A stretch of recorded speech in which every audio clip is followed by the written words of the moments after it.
नमस्कार मित्रांनो, जय महाराष्ट्र. मी प्रमोद गजबे. आपण पाहत आहे पोलीस नागरिक चॅनल. तारापूर औद्योगिक क्षेत्रातील रेमी ग्रुप या कंपनीजवळ आपण आता आलो आहोत. रेमी ट्यूबलेअर या कंपनीमध्ये काल एक हादसा झाला. ॲडव्हान्स कूलिंग भविष्य तर इथे काही एसी रिपेअरिंगचे काम दिले होते.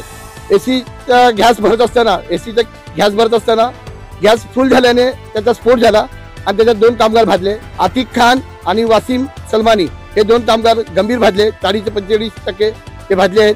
ते गॅस रिपेअरिंग करणारे माणसं होते. हे दोन कामगार भाजले आणि त्यांना भविष्यरीची हॉस्पिटलमध्ये इलाज करण्यासाठी पाठवण्यात आले. मात्र गंभीर जखमी असल्यामुळे त्यांना मुंबईला शिफ्ट करण्यात आले असे काही सूत्रांची माहिती मिळालेली आहे. मित्रांनो, आज तारापूर औद्योगिक क्षेत्रामध्ये अपघाताचे प्रमाण वाढलेले आहे. आता ही 10वी का 11वी घटना आहे. यापूर्वी एजीएन फार्मा, मेडले फार्मा, विजय, दीपक प्लास्टो, आता कालची घटना आहे साल्को कंपनीमध्ये कामगार करंट लागून मेला. असे घटना वाढत आहेत. याकडे पूर्णपणे फॅक्टरी इन्स्पेक्टरचं पूर्णपणे दुर्लक्ष आहे. नमस्कार मित्रांनो, जय महाराष्ट्र. मी प्रमोद गजबे. आपण पाहत आहे पोलीस नागरिक चॅनल. तारापूर औद्योगिक क्षेत्रातील रेमी ग्रुप या कंपनीजवळ आपण आता आलो आहोत. रेमी ट्यूबलेअर या कंपनीमध्ये काल एक हादसा झाला. ॲडव्हान्स कूलिंग भविष्य तर इथे काही